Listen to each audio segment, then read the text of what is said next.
Hello friends, இனி நம்ம பார்க்க போகிறது சாப்டர் அனிமே சீரீஸான class room of elite season 2 episode 1 தான் இன்னைக்குள்ள வீடியோவில் பார்க்க போகிறோம். ஒருவேளை நீங்கள் சீசன் 1 பார்க்கல அப்படின்னா அதை பார்த்துட்டு அதுக்கப்புறமா வந்து சீசன் 2 கண்டினியூ பண்ணுங்க. டிஸ்கிரிப்ஷனில் பிளேலிஸ்ட்டுக்கான லிங்க் கொடுத்துருக்கேன். So class room of elite பிளேலிஸ்ட்டை போயிட்டு செக் பண்ணி பாருங்க. ஒருவேளை சீசன் 1 நீங்கள் ஆல்ரெடி பார்த்துட்டீங்க அப்படின்னா கூட லாஸ்ட் எபிசோட மட்டும் ஒரு தடவை திரும்ப போய் பார்த்துட்டு அதுக்கப்புறமா வந்து கண்டினியூ பண்ணுங்க. அப்படின்னா தான் உங்களுக்கு கதை கண்டினியூவாக புரியும். சரி, வாங்க நம்ம பலவலன்னு பேசாமல் இன்னைக்குள்ள கதைக்குள்ளே போக ஆரம்பிக்கலாம். இன்னைக்கு நம்ம பார்க்க போகிறது class room of elite season 2 episode 1. இப்போ நம்ம ஹீரோவோட ஸ்கூலை காமிக்கிறாங்க. ஸ்டூடெண்ட் கவுன்சில் பிரசிடென்டான ஹோரகிட்டாவோட அண்ணனுக்கு வந்து அந்த செக்ரட்டரி பண்ண ரிப்போர்ட் பண்ணுறா. அந்த ஐலாண்டில் நடந்த மேட்ச்சில் வின் பண்ணுது அப்படின்னு சொல்லப்போ கிளாஸ் 1D தானே அப்படின்னு அவங்க அண்ணன் கேட்குறான். ஆமாம் அப்படின்னு வா சொல்கிறா.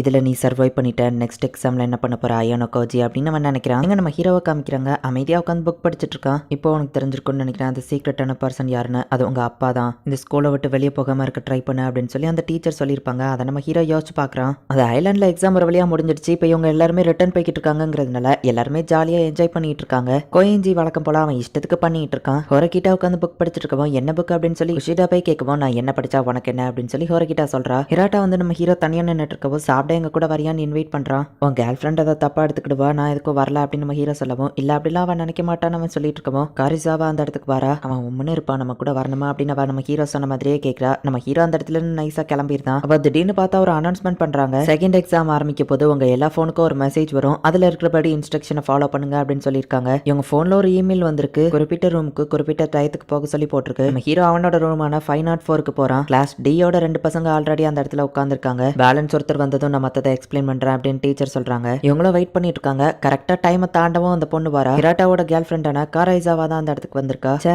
இந்த பசங்க கூட நான் இருக்கணும் அப்படின்னு சொல்லி அவ கொஞ்சம் சலிச்சுக்கிடுதா. இதுக்கப்புறம் தான் கொஞ்சம் கேர்ஃபுல்லா நோட்டீஸ் பண்ணணும். மொத்தமா இவங்கள 8 குரூப்பா பிரிச்சிருக்காங்க. எல்லாருக்கும் ஒவ்வொரு பிளானட்டோட நேமா வச்சிருக்காங்க. நம்ம ஹீரோவோட team Mars group. Class C and டில வந்து 4 பேரும், ஏ அண்ட் பில 3 பேரும் இருப்பாங்க. மார்ஸ் குரூப்ல மொத்தமா 14 மெம்பர்ஸ். அதுல ஒரே ஒருத்தங்களுக்கு விஐபி அப்படிங்கிற ஒரு மெசேஜ் அனுப்பியிருப்பாங்க. சோ அவங்களோட குரூப்ல விஐபி யாரு அப்படிங்கறத தான் இப்போ இவங்க கண்டுபிடிக்கணும். ஒரு நாளைக்கு ஒரு குரூப் 2 தடவை டிஸ்கஷன் நடத்துவாங்க. மொத்தமா இந்த எக்ஸாம் 3 நாள் நடக்கும். 3வது நாளுக்குள்ள விஐபி யாருங்கிறத ஒவ்வொருத்தரும் தனித்தனியா மெசேஜ் பண்ணணும். விஐபியோட கிளாஸை தவிர்த்து மத்த குரூப்ல இருக்கவங்க கரெக்டா கண்டுபிடிச்சிட்டா அந்த குரூப்ல இருக்கிற எல்லாருக்குமே வந்து 5000 பாயிண்ட்ஸ் கிடைக்கும். விஐபிக்கு மட்டும் எக்ஸ்ட்ராவா 5000 பாயிண்ட்ஸ் கிடைக்கும். விஐபி யாருங்கிறத அவங்க கிளாஸே கண்டுபிடிச்சா அது இன்வாலிட் தான். அதே மாதிரி மத்தவங்க கரெக்டா சொல்லி ஒருத்தர் பதில் சொல்லலைனாலும் அப்பவும் விஐபிக்கு தான் பாயிண்ட் கிடைக்கும். யாருமே விஐபி யாருன்னு கண்டுபிடிக்கலன்னா விஐபிக்கு தான் பாயிண்ட் கிடைக்கும். அண்ட் அடிஷனலா தப்பான பதில அனுப்பி விட்டீங்கன்னா உங்களுக்கு பெனால்ட்டியோ கிடைக்கும். விஐபி கிளாஸ் தவிர்த்து மத்த கிளாஸ்ல இருக்கிறவங்க விஐபி ஐடென்டிட்டியை கண்டுபிடிச்சிட்டா அடிஷனலா 50 கிளாஸ் பாயிண்ட்ஸ் கிடைக்கும். அண்ட் எக்ஸாமும் ஓவர் ஆயிரும். ஒரே கிளாஸ்ல இருக்கிறவங்க கண்டுபிடிச்சா நோ பாயிண்ட். இதே ஒரு குரூப் தப்பான ஆன்சரை அனுப்பி விட்டாங்கன்னா அவங்க கிளாஸுக்கு -50 கிளாஸ் பாயிண்ட்ஸ் ஆகும். அப்படி பண்ணா விஐபிக்கும் அவங்க கிளாஸ்க்கும் எக்ஸ்ட்ரா பாயிண்ட்ஸ் கிடைக்கும். ஒருவேளை விஐபி கிளாஸ்ல இருக்கிறவங்களே தப்பான ஆன்சர் அனுப்புனாங்கன்னா அவங்களுக்கு எதுவும் ஆகாது அப்படின்னு சொல்லி அவ சொல்றா.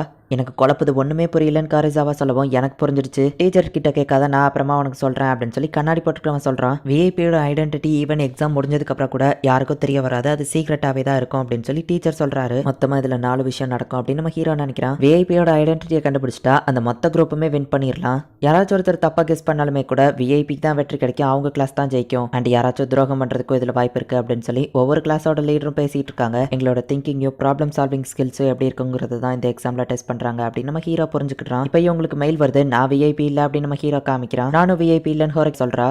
சரி, ஜெயிக்கிறதுக்கு உன்கிட்ட ஏதாச்சும் பிளான் இருக்கான்னு ஹோரகிட்டா கேட்கவும் என்கிட்ட சில வழிகள் இருக்கு அப்படின்னு நம்ம ஹீரோ சொல்றான். உனக்கு ஏதாச்சும் ஹெல்ப் பண்ணுமா நம்ம ஹீரோ கேட்கவும் இல்ல என்னோட விஷயத்த நானே பாத்துக்கிட்டேன் அப்படின்னு ஹோரகிட்டா சொல்றா. என்ன ஹோரகிட்டா நீ தான் விஐபியான்னு கிளாஸ் சி லீடர் கேட்கவும் ஒருவேளை நான் தான் விஐபியா இருந்தாலும் உன்கிட்ட சொல்ல மாட்டேன் அப்படின்னு வா சொல்றா. ஐலாண்ட்ல கிளாஸ் டி எப்படி ஃபர்ஸ்டா வந்தீங்கன்னு எனக்கு தெரிஞ்சாகணும். கண்டிப்பா நீ இதுக்கு பின்னாடி இல்லங்கிறது மட்டும் எனக்கு தெரியும் அப்படின்னு நம்ம சொல்லவும் உடம்பு சரியில்லாத என்ன ஆள் அடிச்சா அப்படின்னு நம்ம சொல்லவும் என்ன ரீமேட்ச் வச்சுக்கலாமா, இப்பவே வரியா அப்படின்னு சொல்லி அந்த பொண்ணு கேட்கறா.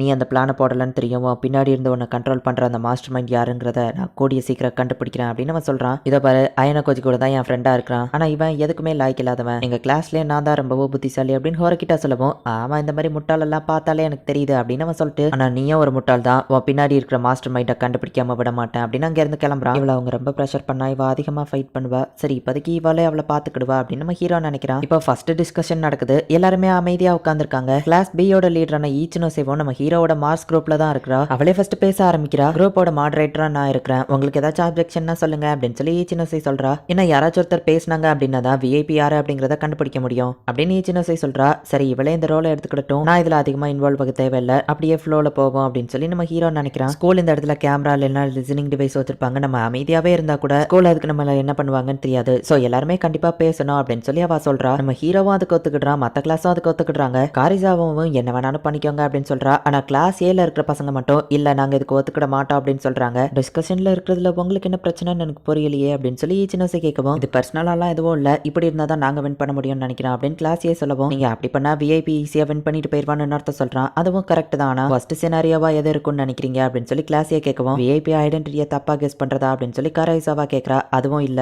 ஒருவேளை நம்ம குரூப்ல யாராச்சும் ஒருத்தர் விஐபி ஐடென்டிட்டியை கண்டுபிடிச்சிட்டாலுமே கூட குரூப்ல இருக்கிற மத்தவங்க கிட்ட சொல்லாம அவங்களே ஃபர்ஸ்ட் மெசேஜ் அனுப்பிட்டாங்கன்னா நம்ம தோத்து போயிருவோம், ஒருவேளை தப்பான மெசேஜ் அனுப்பினாலும் அப்பவும் நமக்கு தான் பிரச்சனை அப்படின்னு கிளாஸ்ல இருக்கிறவன் சொல்றான். இவனோட லாஜிக்கோ கரெக்ட் தான் அப்படிங்கிற மாதிரி நம்ம ஹீரோ யோசிக்கிறான். ஆனா இது ஒரு தப்பான ஸ்ட்ராட்டஜி அப்படின்னு நம்ம ஹீரோ யோசிக்கிறான். மேபி நீங்க சொல்ற மாதிரி தப்பான முடிவுக்கு நம்ம வர்றதுக்கான வாய்ப்புகள் இருக்கு, ஆனா ட்ரை பண்ணாம இருக்கிறதா அதை விட தப்பு, ஜெயிக்கிறதுக்காக சில ரிஸ்க் நம்ம எடுத்து தானே ஆகணும் அப்படின்னு சொல்லி ஈச்சினோசை சொல்றா. மத்த கிளாஸ் இதுக்கு ஒத்துக்கிட்டாலுமே ஏ கிளாஸ் மட்டும் ஒத்துக்கிட மாட்டேங்கிறாங்க. நம்ம ஒண்ணுமே பண்ணாம இருக்கிறதுக்கு நம்ம குரூப்ல இருக்கிற எல்லாருமே ஜெயிச்சிட்டோம்னா எந்த பிரச்சனையும் இல்லல்ல, ஒருவேளை எல்லாருமே ஜெயிச்சிட்டா எல்லாருக்குமா 50,000 பாயிண்ட்ஸ் கிடைக்கும் அப்படின்னு ஈச்சினோசை சொல்லவும், ஆனா கிளாஸ் ஏ அண்ட் பில 3 பேர் தான் இருக்கும், ஆனா மத்த 2 கிளாஸ்ல 4 பேர் இருக்கும், சோ அவங்களுக்கு எக்ஸ்ட்ராவா 2 பேருக்கு எக்ஸ்ட்ரா பாயிண்ட்ஸ் கிடைக்கும்லன்னு சொல்லவும், ஜெயிக்கிறதுக்காக இந்த சின்ன சாக்ரிஃபைஸை நம்ம பண்ணிதான் ஆகணும் அப்படின்னு ஈச்சினோசை சொல்றா. பரவாயில்ல, ஈச்சினோசை சூப்பராகவே பிளான் பண்ணிருக்கா அப்படின்னு நம்ம ஹீரோ நினைக்கிறான். நீங்க என்ன சொன்னாலும் எங்க ஸ்ட்ராட்டஜி மாறாது, நாங்க இந்த டிஸ்கஷன்ல கலந்துக்கிடல அப்படின்னு சொல்லி கிளாஸே தனியா போய் உட்காந்துருந்தாங்க. இப்போ அந்த டிஸ்கஷன் முடியுது, நம்ம ஹீரோ வெளியே வரான். அப்ப காரைசாவா கிட்ட சில பொண்ணுங்க போயிட்டு பிரச்சனை பண்றாங்க.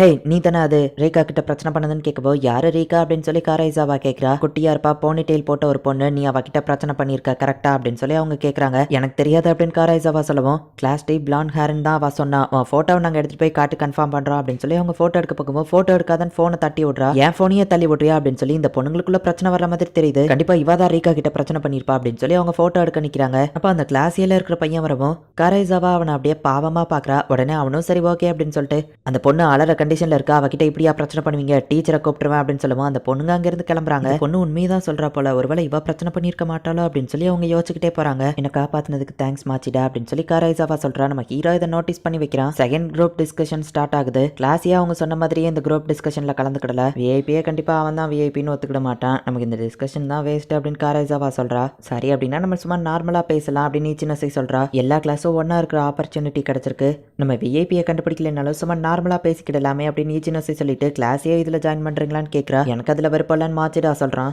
கிளாஸ்மேட்ஸ்க்கு விருப்பம் இருக்கலாம்னு ஈச்சினோசை சொல்லவும் அவங்களும் வரமாட்டாங்க அப்படின்னு அவன் சொல்றான். ஒரு நாளைக்குள்ள 2 டிஸ்கஷனுமே முடிஞ்சிருச்சு. இப்போ காரைசாவா காமிக்கிறாங்க. அவ குளிச்சிட்டு இருக்கா, எதுக்காகவோ திடீர்னு அவ சோகமாகி அப்படியே ஆள ஆரம்பிக்கிறா. இந்த இடத்துல இந்த எபிசோட் முடியுது. ஃபஸ்ட்டு எடுத்தவொடனே கண்டிப்பாக உங்களுக்கு புரியாது, கண்டிப்பாக உங்களுக்கு குழப்பமாக தான் இருக்கும் அப்படிங்கிறது எனக்கு தெரியும். பட் பொறுமையாக பாருங்கள், போக போக இருக்கிற எபிசோட்ஸில் உங்களுக்கே எல்லாமே தெளிவாக புரிய வரும். அண்ட் வரப்போகிற எபிசோட்ஸ் எல்லாமே வேறு லெவலில் சூப்பராக இருக்கும். ஸோ மிஸ் பண்ணாமல் பார்த்து என்ஜாய் பண்ணுங்கள். அண்ட் உங்களுக்கு இந்த வீடியோ பிடிச்சிருந்தது அப்படின்னா லைக் பண்ணிட்டு அப்படி மறக்காமல் நம்ம சேனலை சப்ஸ்கிரைப் பண்ணிடுங்க. தேங்க்யூ ஃபார் வாட்சிங். பாய் கைஸ், நெக்ஸ்ட் எபிசோடில் மீட் பண்ணலாம்.